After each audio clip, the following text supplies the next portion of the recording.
It was a quiet afternoon at the elegant Aurelia Hotel, the kind of place where polished marble floors whispered wealth and chandeliers reflected lives untouched by struggle. Yet amid the hum of expensive conversations and clinking glasses, stood a shy young waitress named Nora Vellon, her hands trembling slightly as she adjusted her apron. She had been working here for barely 2 weeks, invisible among the refined guests who never looked twice at those who served them. But that day, a single moment, a single gesture would change her life forever and leave even the coldest hearts in tears.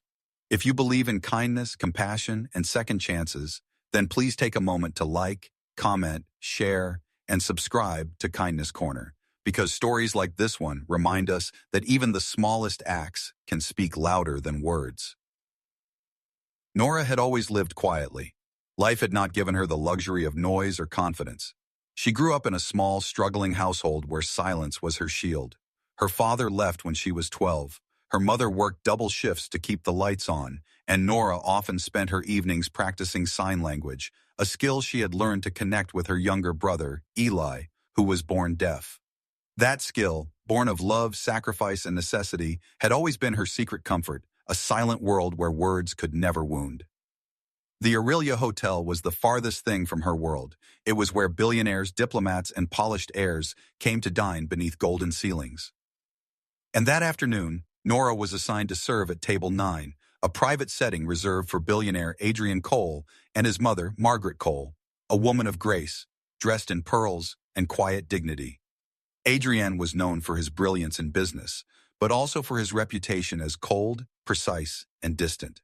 Most of the staff whispered about him, a man who built an empire yet seemed untouched by humanity.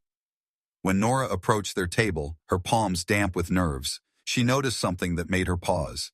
Margaret Cole wasn't responding to the waiter's questions. Instead, she smiled softly, trying to read lips. Then Nora saw it, a discreet hearing aid, and the way Adrian gently leaned closer to his mother when speaking. Nora's heart clenched. She recognized the effort, the familiar rhythm of someone living between two worlds, one filled with sound and one embraced by silence. Adrian glanced up impatiently, noticing the hesitation in Nora's stance. He expected formality, efficiency, not empathy.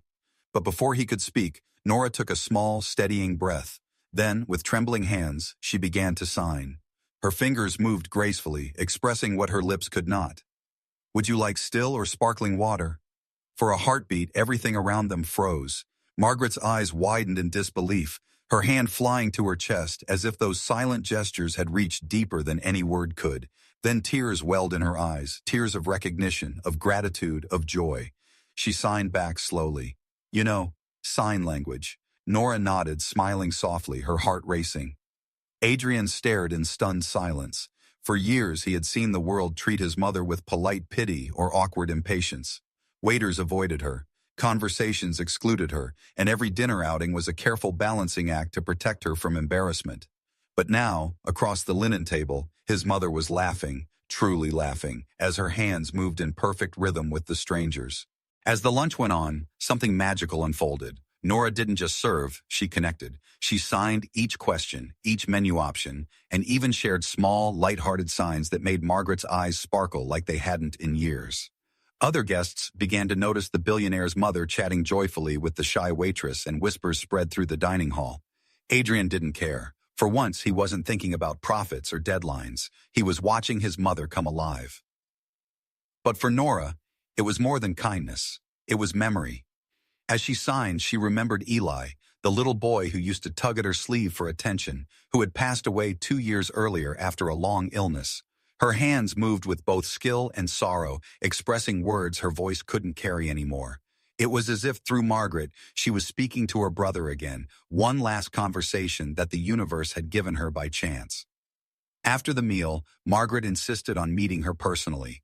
Adrian watched as his mother clasped Nora's hands tightly, tears glistening in her eyes. She signed, "You made me feel seen. You reminded me I'm not alone." Nora's lips trembled as she signed back, "You reminded me that love never disappears." The quiet beauty of that exchange made the air around them almost sacred. Later, Adrian called Nora aside. She braced herself for criticism, maybe even reprimand. After all, she had gone beyond her duties. But instead, Adrian's voice was different, softer, uncertain. He told her how his mother had felt isolated for years, even in her own home, and how no one had ever cared enough to communicate with her this way. Then, in a rare moment of vulnerability, he confessed that his mother had taught him the importance of empathy, something he had lost somewhere between boardrooms and business wars. Nora's simple act had reminded him what truly mattered. He asked Nora about her life, and when she mentioned her brother, he understood the depth behind her gestures. Without saying much, Adrian arranged for the hotel to sponsor free sign language training for all its staff in memory of Eli, though Nora never asked for it. He also offered her a full scholarship to pursue special education, telling her the world needed people like her, people who could bridge silence with compassion. Word of what happened that afternoon spread far beyond the hotel. Guests who witnessed it shared the story online, and soon it became a symbol of quiet humanity, how one shy waitress had done something no wealth or power could buy. She had spoken to a heart without needing words.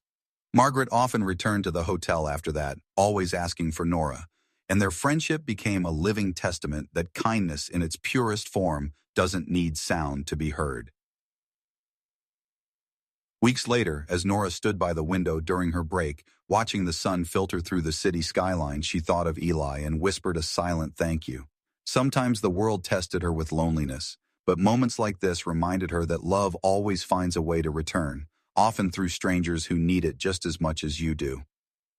If this story touched your heart, please like, share, and subscribe to Kindness Corner, because the world needs more stories that remind us how powerful kindness can be, even when it's spoken in silence. Before you go, tell us in the comments, would you have done what Nora did if you were in her place?